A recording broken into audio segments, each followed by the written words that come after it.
Bueno, en el capítulo anterior nos quedamos en que cuál fue la historia de lo que se llegó para hacer esta nueva misa.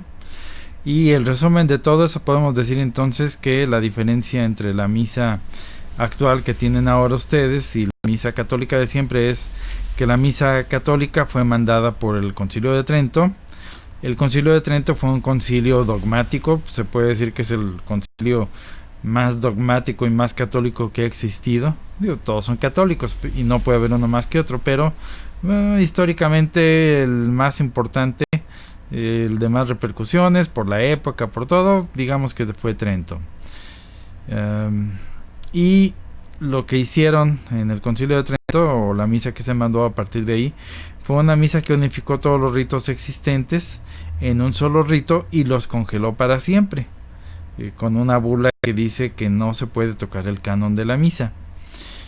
Por otro lado, la misa conciliar fue mandada por el Conciliábulo del Vaticano II, que dicen que fue un concilio pastoral, no dogmático, y la finalidad de este concilio pues, era actualizar la iglesia, a diferencia del Concilio de Trento, que era la finalidad del Concilio de Trento era separar la iglesia del tiempo, es decir, había muchos problemas que los tiempos de ese momento, o digamos los tiempos actuales, estaban fastidiando a la iglesia o estaban infectándola, por llamarlo de algún modo, y lo que hizo el concilio fue decir, señores, esta es mi línea, de allí para allá es el mundo, de acá para acá es la iglesia, los dogmas.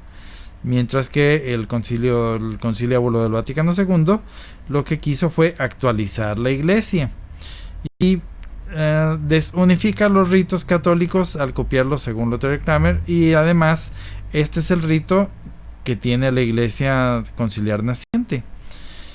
El que le tocó llevar a cabo toda esta labor de actualizar la misa fue Pablo VI, Montini alias Pablo VI. ¿Qué hizo Montini para lograr esto? Bueno, el concilio mandó una orden de que había que actualizar la liturgia, pero el concilio dijo básicamente tres cosas. Una, el latín no se toca. Dos, los cantos no se tocan. Tres, era actualizar un poco la misa en algunas rúbricas. Sin embargo, Montini tenía otras ideas al respecto. Y para implementar su misa, Montini no recurre al propio concilio, sino que junta a un conjunto de gentes que le llaman el concilium. Lo hace con el motu proprio Sacrum Liturgiam, y esto lo instala el 25 de enero de 1964. Él llevaba prisa. Se tardaron cerca de 5 años, algo así, en montar toda la maquinaria para reformar la misa. Para 1970 ya la estaban estrenando la misa según lo que tenía en mente Montini. Ahora, ¿cómo vamos a hacer este análisis? Bueno, para empezar vamos a tomar algo de filosofía básica. Es muy fácil adivinar cuál caballo ganará la carrera el viernes pasado. Pues es muy fácil. Yo puedo adivinar que fue el caballo Pinto el que ganó la carrera el viernes pasado. El problema es adivinar cuál caballo ganará el viernes que entra. Entonces, todo problema es muy fácil una vez resuelto. En su momento, Ottaviani, Bacci y otros 5 o 7 teólogos se aventaron el asunto del examen, el breve examen crítico del Novus Ordo. Pero ellos lo decían cuando todavía ni siquiera se aplicaba, es decir, no sabían qué iba a pasar cuando se aplicara esa nueva misa, entre comillas, que tenía en mente Montini. Nomás le estaban diciendo, oye, aguas con esto, esto y esto. Y te está estos peligros aquí en este rito que tú quieres lanzar.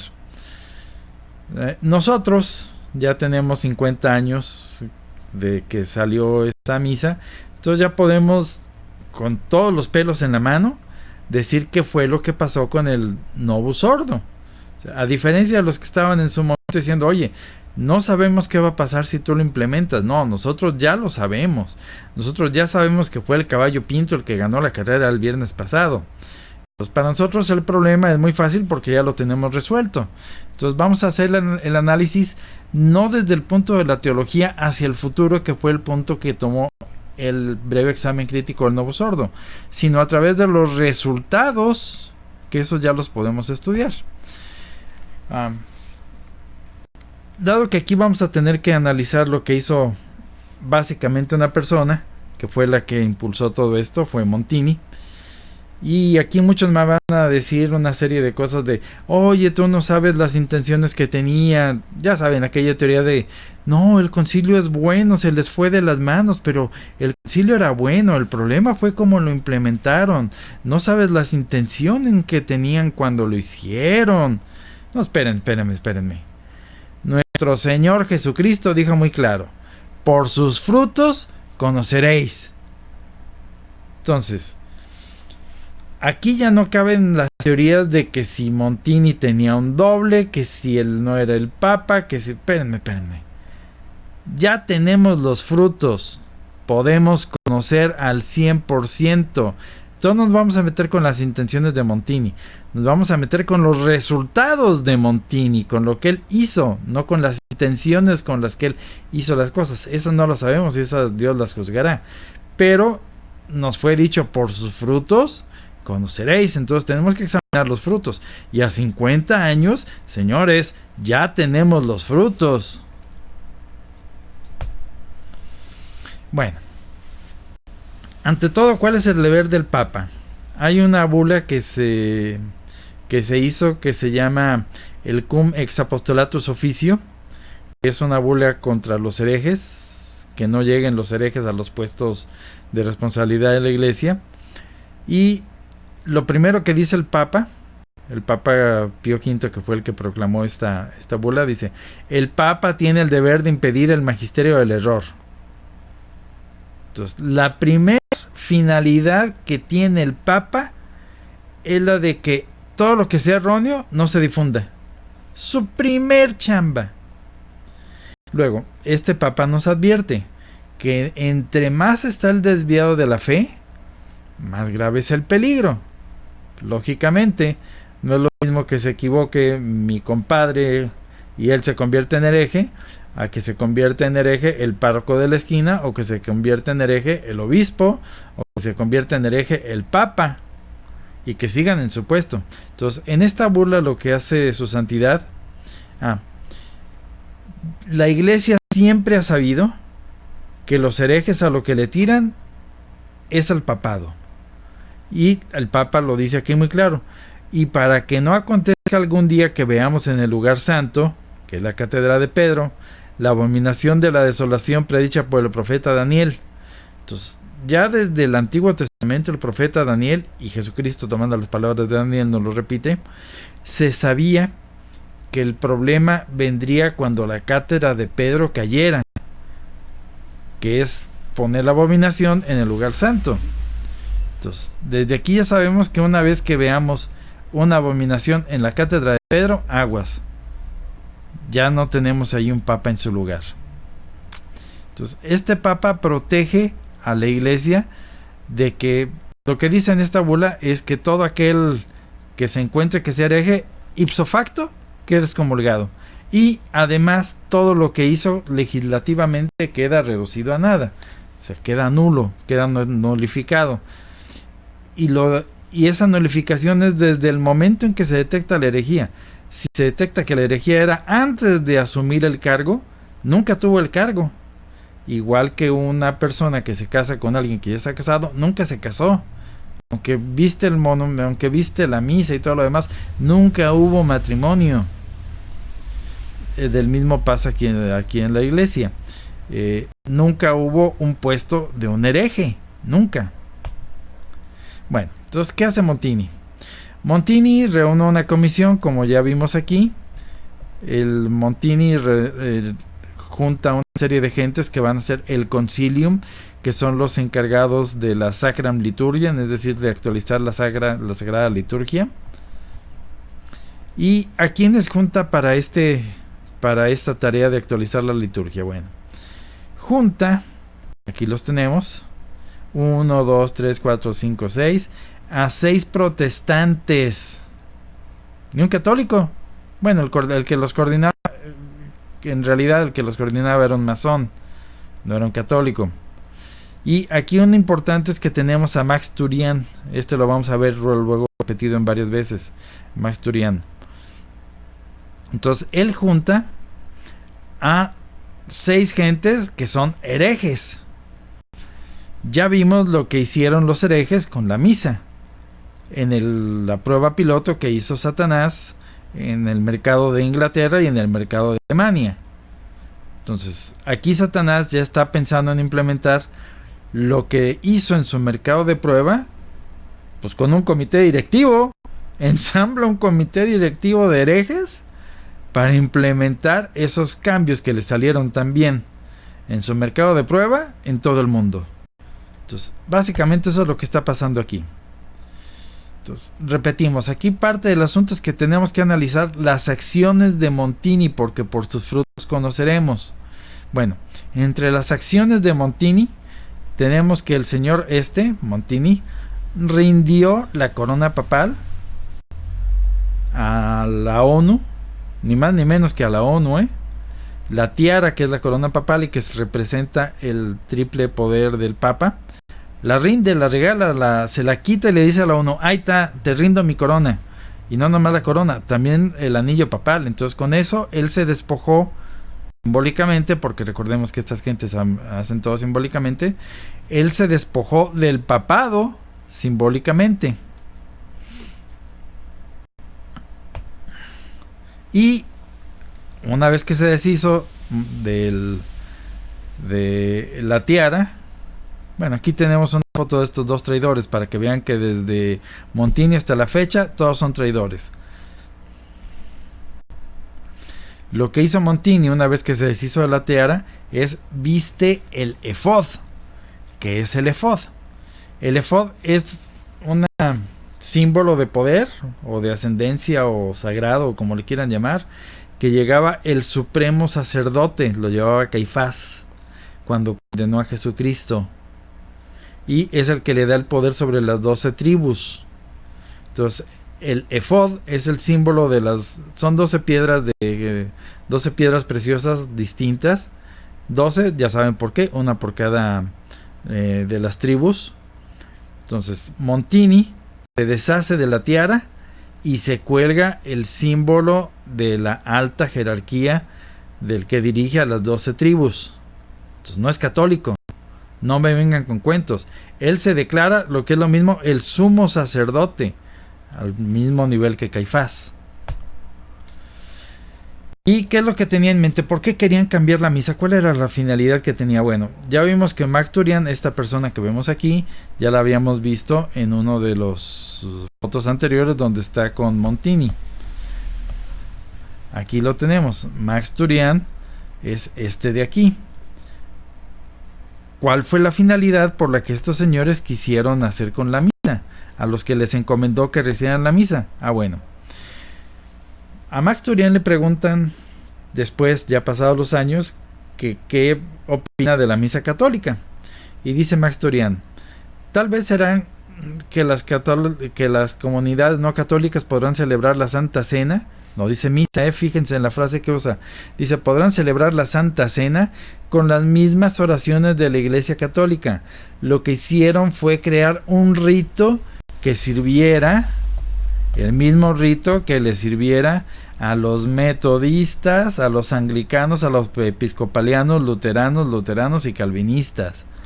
Entonces lo que hicieron fue agarrar una serie de ideas, ponerlas en una batidora, cada quien le echó ahí sus ingredientes, y lo que salió fue algo que les gustó a todos estos herejes que están aquí.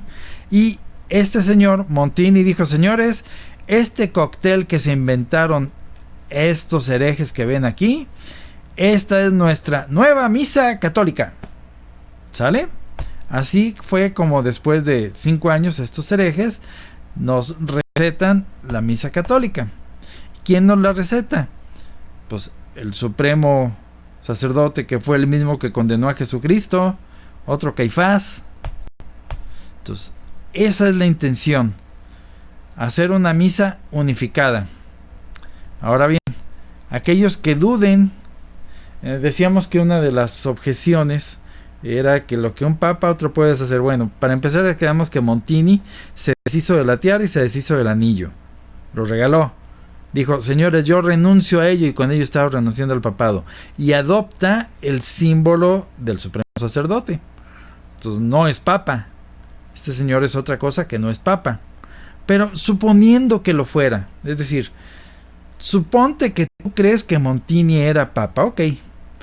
Si Montini es papa, él es el supremo legislador, ¿sale? ¿Estás de acuerdo conmigo? Él es la más alta autoridad de la iglesia. Bueno, por poner el ejemplo, vamos a agarrarnos al poder civil. El presidente de una república, o el rey, o el jefe de una corporación, es el supremo juez de ese país, de ese estado, de ese gobierno, de esa corporación. Bueno, esa persona no puede ir contra el bien común. No puede. Está elegido para velar por el bien común. Entonces, un legislador no puede suprimir un bien si no existe una razón muy superior. Por ejemplo, yo puedo decretar que se expropien unos terrenos porque ahí voy a hacer una carretera.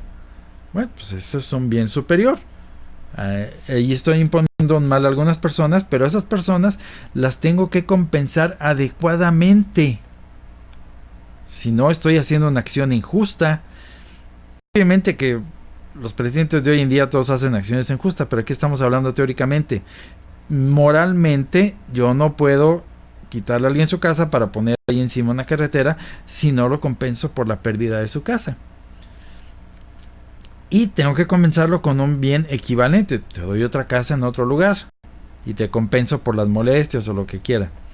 Entonces, para que un legislador pueda suprimir un bien, tiene que existir una razón superior, o bien lo sustituyo con un bien equivalente. Por ejemplo, a la Secretaría de Transporte le voy a quitar todos los camiones que tiene ahorita y le voy a dar nuevos camiones actualizados. Estoy sustituyendo un bien que ya no es tan bueno por un bien equivalente que es superior. Entonces, lo que no puede hacer este legislador es que le quite a la Secretaría de Comunicaciones todos los camiones para luego no darle nada. Entonces no puede quitar un bien para imponer un mal. Eso es algo que no puede hacer. ¿Ok?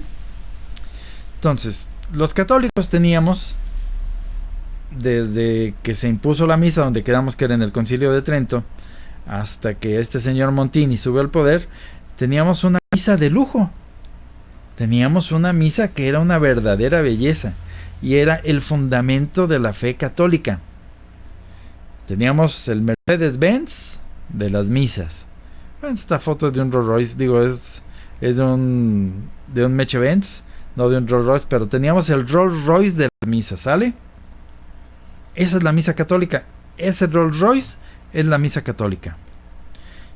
Ya quedamos entonces que Montini junta a su concilium, que se los encarga de la Sacram Liturgiam, y que esos son 6 herejes, los cuales cada uno de los 6 aportan sus ideas heréticas, las meten en la licuadora, y lo que salió después de su fabulosa intervención para las que lo llamó Montini fue esto. Entonces, si él fuera el Papa, no podría quitarte esto para darte esto. No puede. Moralmente no puede. No puede quitarte un bien para darte un mal. No puede. Si él quisiera si él fuera un verdadero legislador, te podría quitar tu Mercedes-Benz o tu Rolls Royce, pero para darte algo superior a un Rolls Royce. Que sea superior a un Rolls Royce no lo sé, pero si lo hace, o por lo menos te da otro Rolls Royce u otro Meche o algo superior. No, lo que hizo es te quitó la misa católica y te dio una porquería que inventaron entre 6 herejes. Se la fumaron de la buena y eso fue lo que resultó. Vamos a las pruebas. Bueno, este documento muy pocas gentes lo han visto. Y aquí estamos viendo el por qué Montini hizo lo que hizo. Cuando Montini saca su nuevo rito, Él lo hace con un documento que tiene finta de legal, pero no es un documento legal. Y aquí nos está diciendo que es la promulgación del nuevo Ordo Missae. Entonces, este es el documento original, del cual se valió el Vaticano para abrogar la misa católica e imponer la misa que tú tienes hoy en día. Aquí está la definición de la misa. Este es el documento original, Aquí no hay trucos sacados de la manga. Dado que esto está en latín, vamos a traducirlo. Aquí lo importante es el número 7, donde dice de la estructura general de la misa, de los elementos y de sus partes. Entonces, primero inicia con una definición de lo que es la misa, de la estructura. Esta es una ampliación de lo que acabamos de ver. Dice: la cena dominica siva misa et sacra synaxis seu congregatio populares, un inconventionis sacerdote preside ad memoriale domine celebrandum, quare de santa misa locali congregazione eminenter vale provincia Christi, ubi sunt duvel tres congregazioni in nomine Deo, ibi sunt in medio corum. Mi latín es pésimo. Vamos a ir a ver la traducción de esto. Traducción acerca de la estructura de la misa. La cena del Señor o misa es la sagrada sinaxis o asamblea del pueblo de Dios. Esa es la definición de la misa. Le llama la cena del Señor, la cena del Señor. ¿Cómo le llaman los herejes a lo que nosotros conocemos como misa? Le llaman cena del Señor. Segundo, reunido en común. El pueblo de Dios reunido en común. Bajo la presidencia, el que preside es el sacerdote. ¿Con qué finalidad? Bueno, la gente se reúne en común bajo la presidencia del sacerdote para celebrar el memorial del Señor. Por lo tanto, para la asamblea local de la Santa Iglesia vale en grado eminente la promesa de Cristo. Ahí donde hay 2 o 3 reunidos en mi nombre, ahí estoy yo en medio de ellos. Entonces, Montini nos quitó esto para darnos esto. Algo esencial que teníamos aquí es que esto era un sacrificio. Y la principal palabra ausente por la que Montini nos quita la misa católica y nos da esta porquería es que esto no es un sacrificio. En todo este texto no está la palabra sacrificio. Entonces dice que el pueblo se reúne. Dice que el pueblo se reúne bajo la presidencia del sacerdote para celebrar el memorial del Señor, es decir, para acordarse de lo que él hizo hace 2000 años. Y el Señor va a estar presente por medio de ¿qué? Por medio de la promesa que hizo que donde hay 2 o 3 reunidos en mi nombre, ahí estoy yo en medio de ellos. Señores, aquí no hay presencia real mediante la Eucaristía. Entonces aquí la definición de la misa de Montini carece de 2 cosas. Una, no es sacrificio. 2, no hay presencia real. Entonces Montini te quitó esto que tú no conociste y te dio esto con lo cual tú has vivido toda tu vida. Esto no es un sacrificio. Esto que tú ves aquí, esta porquería, te la dio muy envuelta en un regalito, en un papel de regalo. ¿Qué es esto? Esto es lo que te da como papel. Esta es la caja de envoltura de la porquería que te da como regalo. Esta es la caja, este es el empaque, ¿sale? Entonces, esa porquería te la da empacada en este bello manual. Este bello manual es el manual de esta porquería.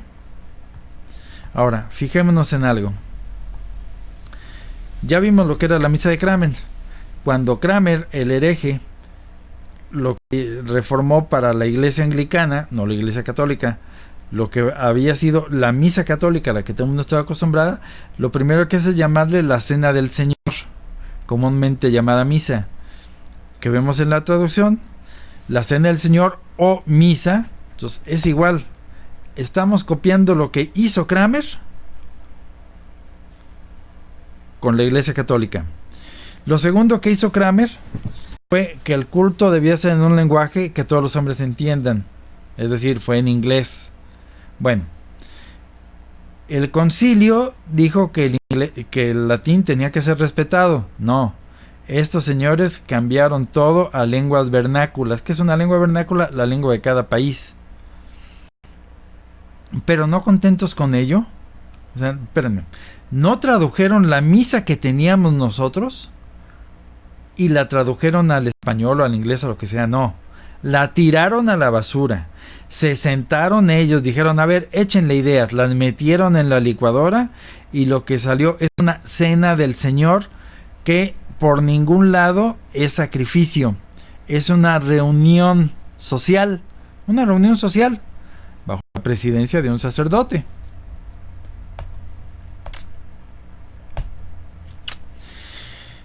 Algunas gentes, entre ellas el breve examen crítico del nuevo sordo, todos alarmados le dicen, pero su santidad, ¿cómo es posible que usted ponga esa misa? No, eso no es misa, no aceptamos eso. Entonces, nuestro amado Papa Montini, él muy gentilmente dice, ¿tienen ustedes problemas en aceptar la porquería que les doy porque no es sacrificio? No hay problema, lo cambio. Entonces rehacen en instrucción general la instrucción general del misal romano, y aquí la tenemos otra vez, la versión corregida, el texto corregido. Entonces, la primera vez que Montini intenta poner su misa, se le rechaza, se le dice, esto es una porquería, ni siquiera es sacrificio. Montini muy listamente dice, ok, no hay problema, señores, échenme la pluma, vamos a corregir, vamos a sacar otra edición. Y aquí ya dice, en la misa o cena del Señor, el pueblo de Dios es congregado bajo la presidencia del sacerdote, hasta aquí vamos igual, que oficia en persona Christi para celebrar el memorial del Señor o sacrificio eucarístico. Entonces aquí el énfasis está en que ahora ya no es un sacrificio propiciatorio, es un sacrificio eucarístico. ¿Qué es eucarístico? Es de acción de gracias. Por lo cual la Iglesia de Dios se realiza inminentemente por la promesa de Cristo, donde 2 o 3 se congregan en mi nombre, Y luego le pusieron, para aquellos recalcitrantes que no querían una misa sin la presencia real, ponen un punto más: Cristo está realmente presente de la misma asamblea, reunida en su nombre, en la persona del ministro, en su palabra, y sustancial y permanentemente bajo las especies eucarísticas. No hablan de transubstanciación, y el sacrificio del que hablan es un sacrificio eucarístico, no propiciatorio. Entonces, ¿qué fue lo que hicieron? Bueno, muy sencillo. Arreglaron el empaque, pero siguen dejando esta misma porquería. ¿Ok? ¿No te gustó? Te cambio la caja. Te lo entrego en una caja más bonita. Una vez que tú abres la caja, es la misma porquería dentro. O sea, les jugaron ustedes el dedo en la boca. Dijeron, el misal que nosotros les damos no dice la palabra sacrificio, ahorita se la ponemos. No dice presencia real, ahorita se lo ponemos. Pero el rito sigue siendo el mismo. Entonces, el asunto es que no corrigieron el rito, sino que corrigieron el manual, la presentación, pero el rito siguió siendo el mismo. Entonces no corrigieron la misa, corrigieron nada más las palabras de presentación, les jugaron el dedo en la boca. ¿Ok?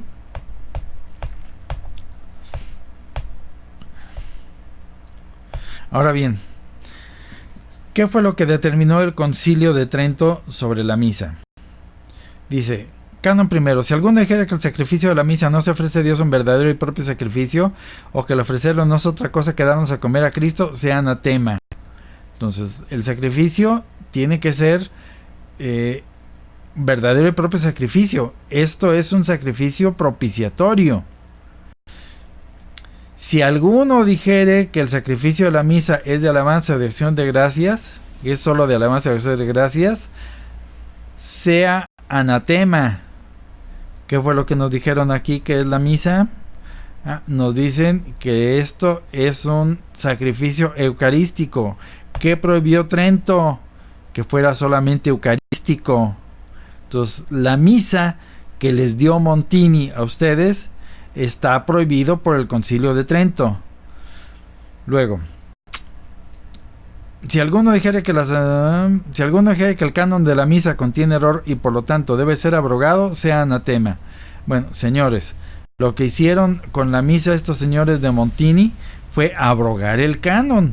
Lo cambiaron. Donde antes solo teníamos un canon para toda la iglesia, estos señores pusieron, creo que ahorita ya van en 12 o 16 oraciones eucarísticas. Es decir, el canon romano a la basura. Se inventaron una oración eucarística que no es el canon. Y dijeron, aquí tienen una. Ah, ¿no les gusta una? Inicialmente dijeron, tienen 6. Luego dijeron, no les bastan 6. Luego fueron 11 o 12, si mal no recuerdo. Y creo que ahorita ya van en 16 oraciones eucarísticas. Pero aquí está la segunda prohibición del Concilio de Trento. Abrogaron el canon. Luego, en el canon 9. Si alguno dijera que el rito de la iglesia romana, que por parte del canon y las palabras de la consagración se pronuncian en voz baja, debe ser condenado, o que solo debe celebrarse la lengua en la misa en lengua vulgar, sea anatema. ¿Qué fue lo que hicieron? Lo mismo que hizo Kramer. El culto debe ser en un lenguaje que todos los hombres entiendan, en lengua vulgar, en lengua vernácula. Entonces, hay 3 cosas que hizo Montini que estaba prohibido por el Concilio de Trento. Entonces, si alguno sigue diciendo, oye, lo que un papa puede, otro papa lo puede deshacer, no puede otro papa deshacerlo. ¿Por qué? Porque si un papa deshace en materia de fe, obviamente, no en materia de usos, si un papa deshace lo que otro papa hace, y ambos se supone que los inspiró el mismo Espíritu Santo, pues finalmente el que está corrigiéndose es el Espíritu Santo. Se está desdiciendo. A este papa le digo A y a este papa le digo B, pues no puede ser. Entonces el Espíritu Santo es el que está mal. Si él es el que les sopla a los dos, pues como que a los dos les da unas respuestas distintas. Entonces, lo que un papa haga, otro lo puedes hacer. No, porque habría contradicciones.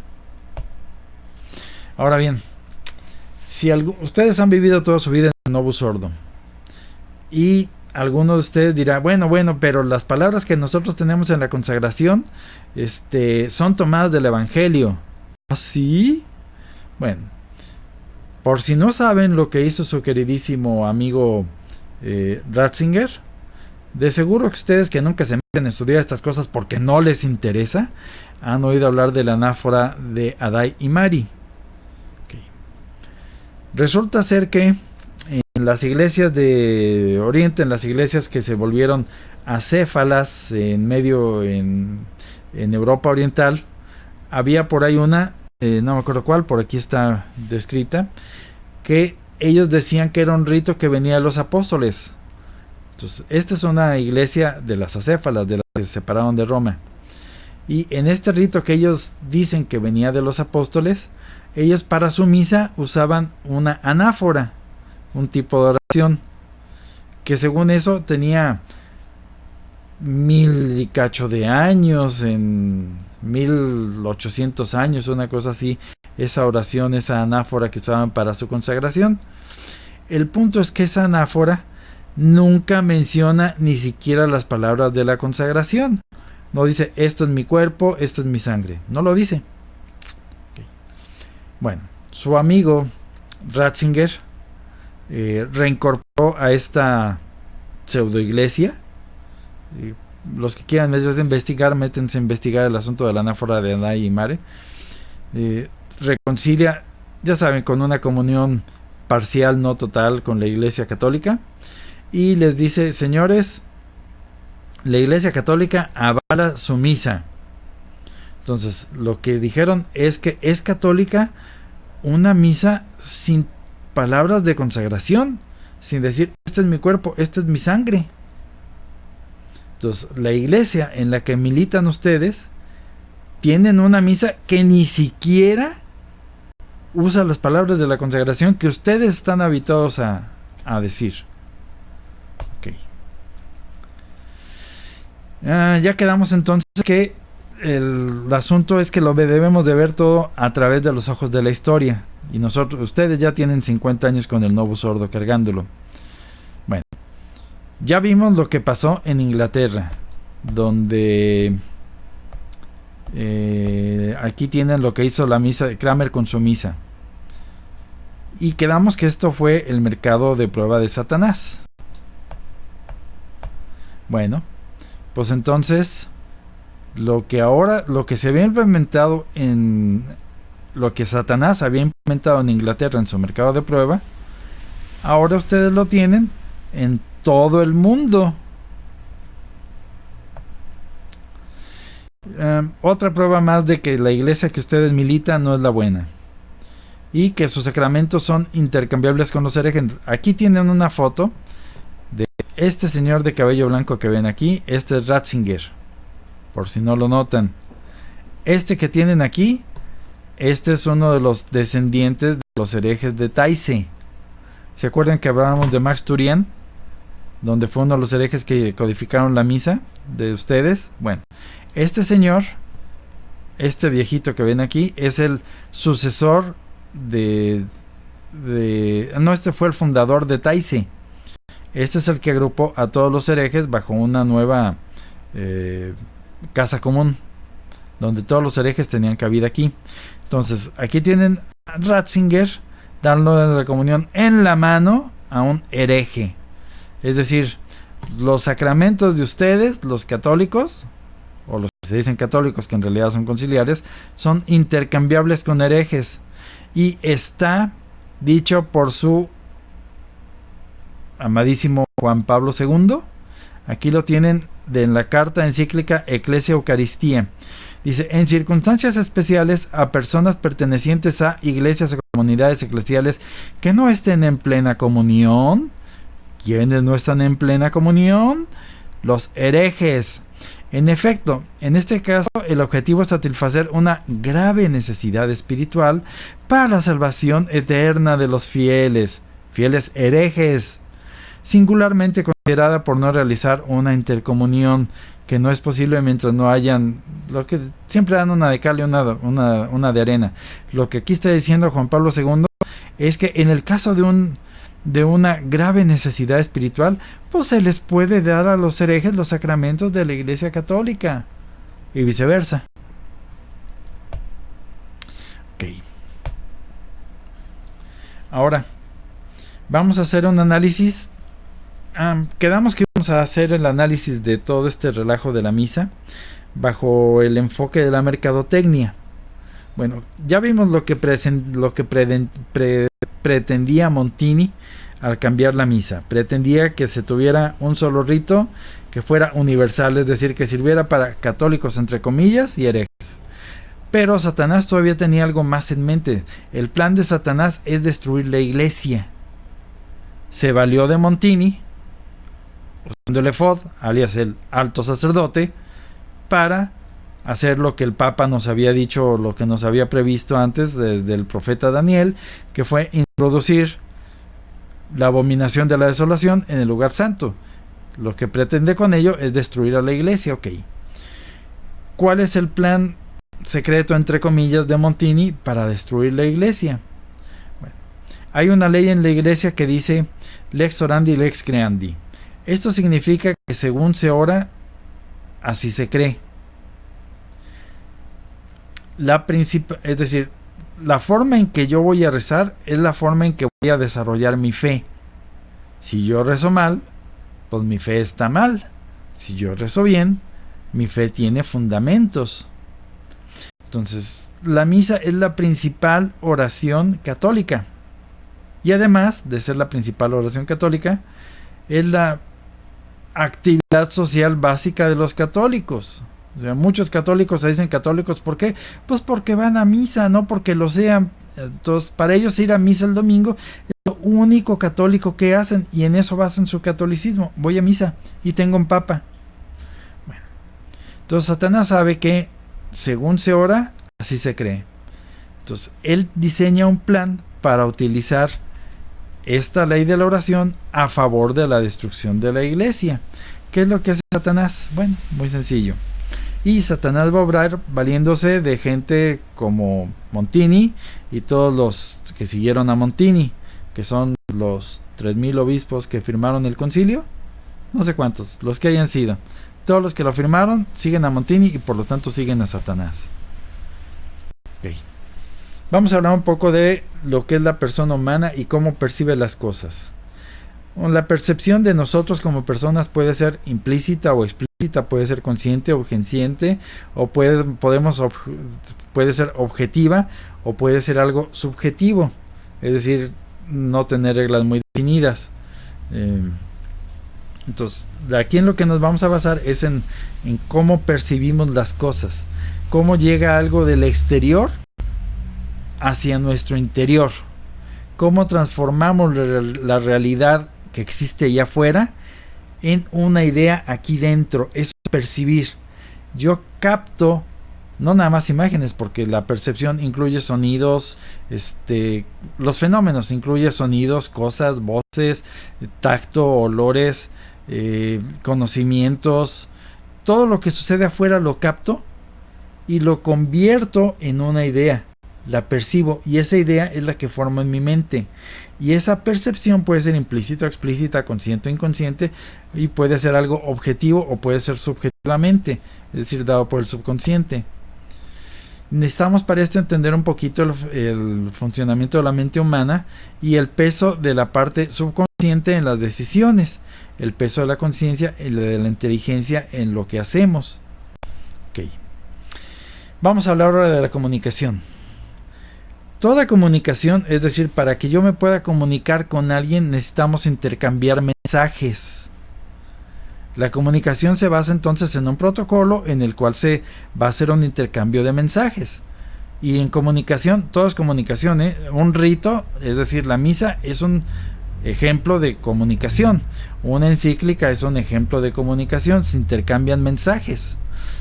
Una plática con alguien, un sermón, esto que estamos haciendo son ejemplos de comunicación. En toda comunicación existen dos marcos. Esto es muy importante. En toda comunicación, aunque no lo parezca, existe en dos modos. Existe el mercado marco, el mensaje marco, y existe el mensaje objetivo. El mensaje marco es implícito y el mensaje objetivo es explícito. Por ejemplo, en este momento mi mensaje marco, en el cual ustedes me están viendo, es en una pantalla blanca con tipo de letra con altísimo contraste, blanco sobre negro. Ese es el mensaje marco, con una letra sans serif que no tiene terminaciones. Este es el mensaje marco.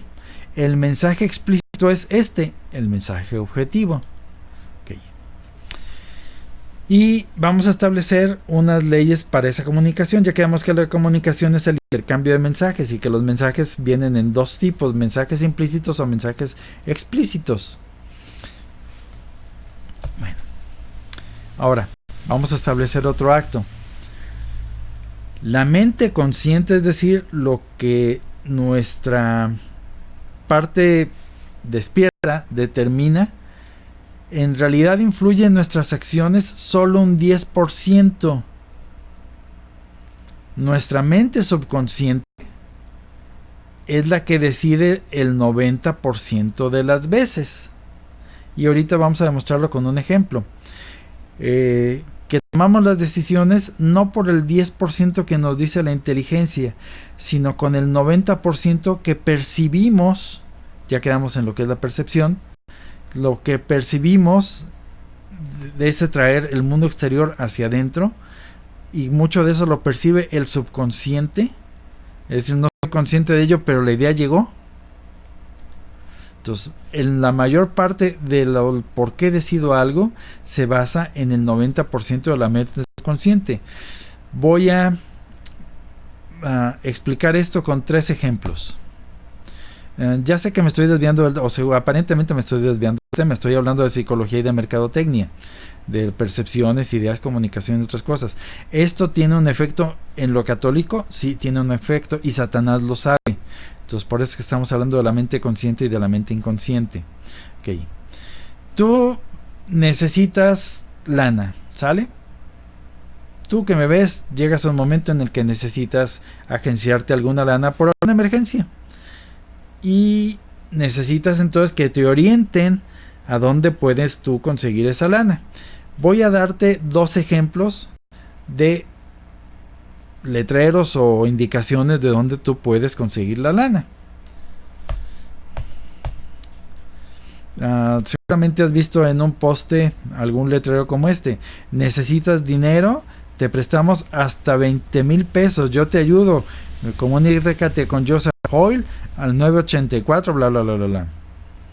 Ahí tienes la información, diríjate con Joseph Hoyle, ya te di una persona que te puede ayudar con la lana.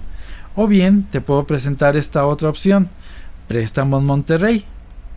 Necesitas dinero en efectivo desde 10,000 hasta 50,000 pesos. Nosotros te lo tramitamos. Ahí te damos algunos ejemplos y te dicen el teléfono. Ok. Analicemos esto. Objetivamente ambos te están diciendo: yo te presto lana. Ese es el mensaje objetivo. El mensaje que va a tu consciente: yo te presto lana. Este te lo dice aquí muy claro: necesitas dinero, prestamos hasta 20,000 pesos. Y este también te lo dice muy claro: necesitas dinero, te interesa desde 10,000 hasta 50,000 pesos. Ambos te dicen dónde puedes tú conseguir la lana. Aquí te da el teléfono y aquí te da el teléfono y con quién debes dirigirte. Ese es el mensaje objetivo. Ahora, ¿cuál es el mensaje marco? Lo que todo tu subconsciente. Bueno, este es un mensaje que está pegado en un poste. Este es un mensaje en blanco y negro, pinchurriento, no tiene ningún diseño. Parece que lo pegó un hijo de vecino que quién sabe quién será. Esto en cambio parece un mensaje hecho por un profesional de la mercadotecnia. Tiene una chica muy sonriente que te invita a verla, te da seguridad el ver una presencia que te mira directamente a los ojos. El diseño de este anuncio es muy profesional, tiene una estructura, tiene un esquema de colores. Entonces, este te da desconfianza. ¿Por qué? No por lo que dice. Lo que dice es que te prestan lana, pero sin embargo, el mensaje marco es que tu subconsciente te va a decir: ¿a quién le pido la lana? Pues no se los vas a pedir a estos. Se los vas a pedir a estos. ¿Por qué? Porque estos son los que te están diciendo en su mensaje marco: soy confiable. Con su mensaje marco te dice: soy pobretón, soy pinchurriento como tú, no tengo ni para pagarme un publicista. Este te está diciendo: soy tan bueno que tengo un publicista. Entonces, no sé si me explico ya con esto lo que es el mensaje marco y el mensaje objetivo. El mensaje objetivo es: yo te presto lana. El mensaje marco es cómo te presento el mensaje. Es el mismo mensaje en ambos casos, pero aquí te lo presento con una estructura, con un profesionalismo, con algo que va dirigido a despertar tu confianza. Y aquí el ambiente y todo es algo que no inspira tu confianza. El mensaje marco te transmite desconfianza. Y esto es a nivel subconsciente. Probablemente tú ni siquiera razonaras el por qué esto no te parece adecuado y esto sí. Probablemente dijeras al solo verlo: me voy con ellos. Y nunca hiciste el razonamiento del tallado del por qué. Entonces, ¿te acuerdas lo que te decía aquí? Que el 90% de la mente subconsciente es la que decide. A ti te hizo decidir que aquí hay riesgo y que aquí hay seguridad. Y tú nunca hiciste en tu mente consciente un razonamiento discursivo para seleccionar a como tu proveedor de lana. ¿Sí me explico en lo que es el mensaje objetivo y el mensaje marco? Ok. Vamos a otro ejemplo. Acuérdense que aquí lo que estoy tratando de probar es que la mente consciente es la que lleva solo el 10% de la decisión. El 90% de lo que hacemos o aceptamos o queremos o nos gusta o nos disgusta viene del subconsciente. Es decir, el 90% de tu conducta viene de las cosas que tú no sabes que traes en el subconsciente. Solo el 10% de tu conducta es una conducta racional de tu consciente, y ahí incluso habría que dudar que sea racional. ¿Cómo voy a demostrar esto? Bueno, muy sencillo. Hubo un experimento muy famoso en la década de los 80s, que se hizo por parte de Madison Avenue. Saben que Madison Avenue es la parte que se dedica en Estados Unidos a la publicidad y la promoción. Tienen psicólogos, tienen psiquiatras, tienen biólogos, tienen cuanta gente a ustedes se les ocurra para ver qué es mejor para anunciar las cosas. Esa es su finalidad. Ellos quieren alterar tu percepción para decirte que compres. Su finalidad. Bueno, ¿qué hicieron en este caso específico? Fueron con unos supermercados, les dijeron: señores, vamos a hacer un experimento. ¿Colaboran ustedes? Sí. Vamos a poner en días alternados, en la sección de vinos, música alemana y música italiana. Y vamos a ver qué pasa. Bueno, la gente se descubrió entonces que estadísticamente en los días que ponían música alemana vendían más vinos alemanes, y en los días que ponían música italiana vendían más vinos italianos. Sin embargo, y aquí viene lo interesante, a cada persona que compraba vino le hacían una encuesta de salida. Okay. El asunto es, la gente nunca ni siquiera percibió cuál era la música ambiental que estaban escuchando. Es decir, negaron que la música que ellos escuchaban hubiese tenido alguna influencia en el vino que ellos compraron. Negaron que hayan sido influenciados por la música. Sin embargo, los números no mentían. Los números es que se vendían 2 veces más cuando se ponía la música alemana, o 2 veces más cuando se cambiaba a la música italiana. Entonces, ¿qué nos dice esto? Que los factores que hacen nuestra comunicación, nuestra percepción, la mayor parte son implícitas, son inconscientes y son subjetivas. Solo el 10%, por poner un número, igual en algunas gentes es el 15% y en otras gentes es el 12% y en otras gentes es el 8%, pero por poner un número, solo el 10% de nuestras decisiones son conscientes, discursivas y racionales. El otro 90% son cosas que cargamos en el inconsciente y no supimos por qué. Fuimos influenciados, ya sea por nosotros mismos o por alguien, a que actuásemos de determinada manera. Nos condiciona el subconsciente a la forma que actuamos. ¿Ok? Ok. ¿Cómo era la misa católica? La misa que teníamos antes de que el concilio nos quitara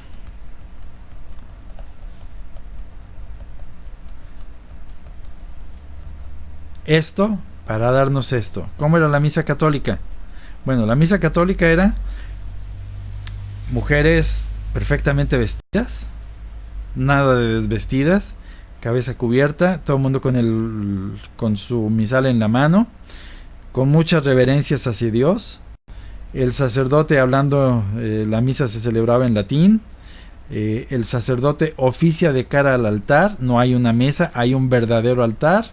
El sacerdote ofrece a Dios, su crucifijo está aquí arriba y las imágenes de Dios y demás están a lo mejor un poquito más alto. Entonces, ofrece a Dios, viendo hacia Dios el sacrificio de lo que Él está haciendo. Esa era la misa que teníamos nosotros. Y obviamente no había música escandalosa. ¿Cuál es la porquería que les dio Montini? Bueno, quitó el altar católico y puso la mesa de Lutero para empezar. Les quitó el latín, que ahorita vamos sobre el latín, y les puso las lenguas vernáculas. Quitó la música sacra y les pusieron, ¿qué quieren? Mariachi, rock and roll, música latinoamericana, baladas, música pop. Hay misas para todos los gustos, ¿eh? Entonces, eso fue lo que hicieron.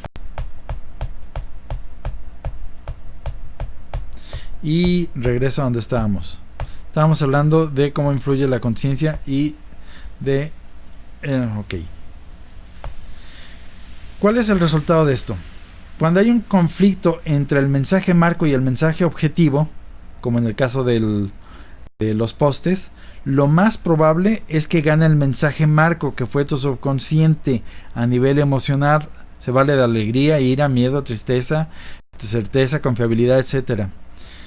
No hay un razonamiento deductivo para lo que hablamos. El subconsciente nos lleva a la acción y no supimos por qué. Okay.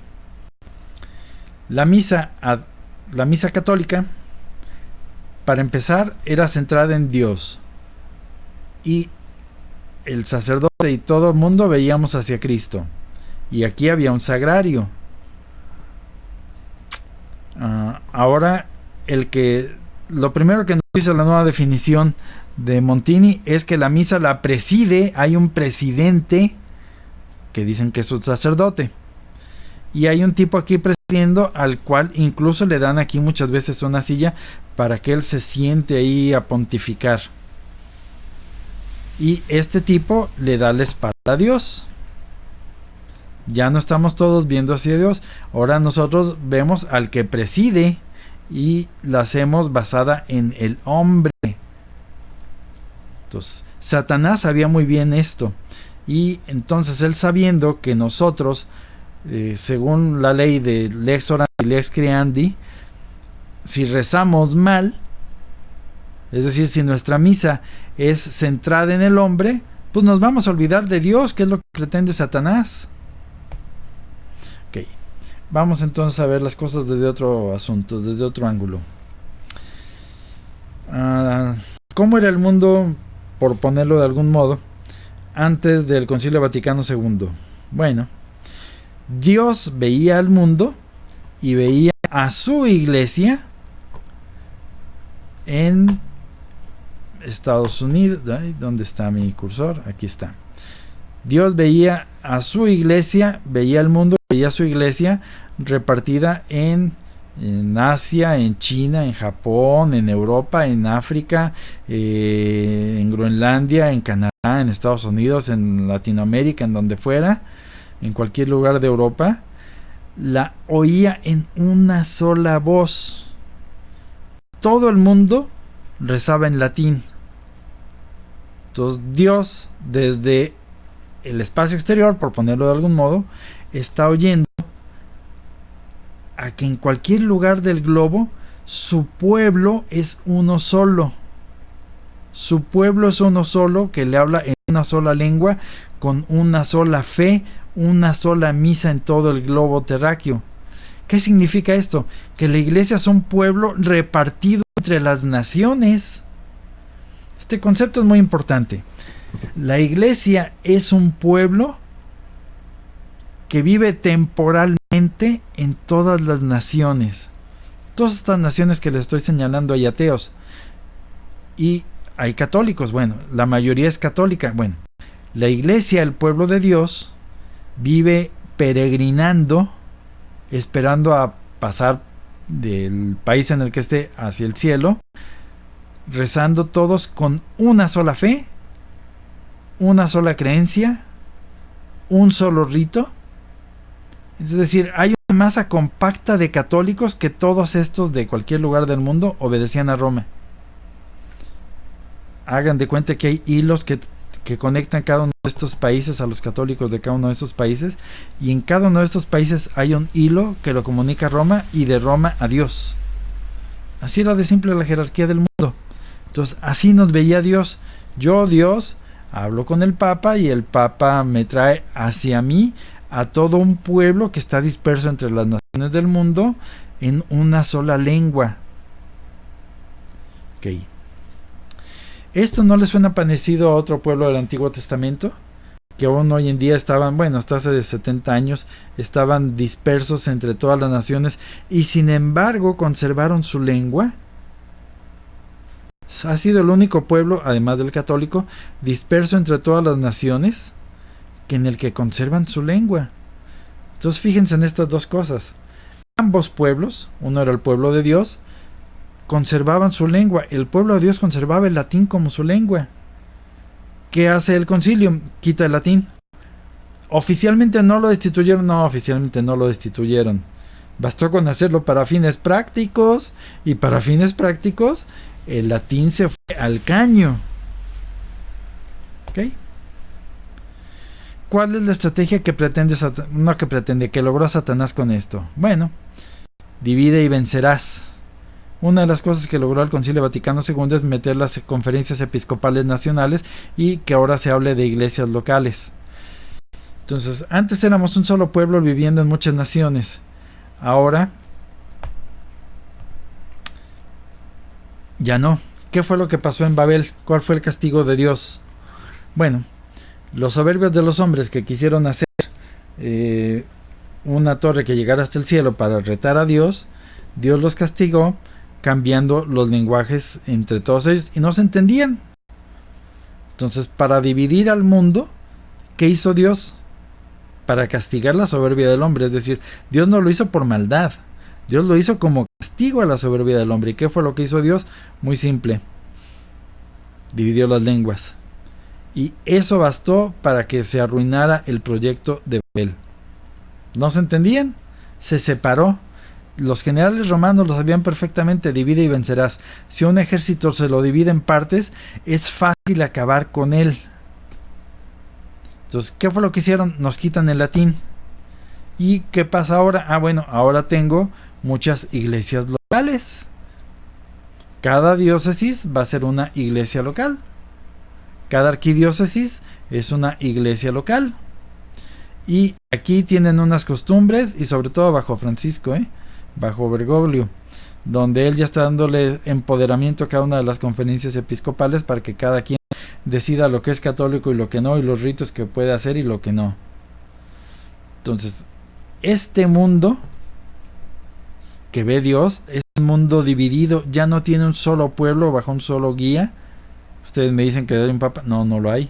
Ya no es un pueblo bajo un solo guía, sino que es un pueblo dividido. ¿En qué? En arquidiócesis, donde cada arquidiócesis hace lo que se le pega la gana, y además dividido por los lenguajes. Las misas en cada uno de estos países son diferentes.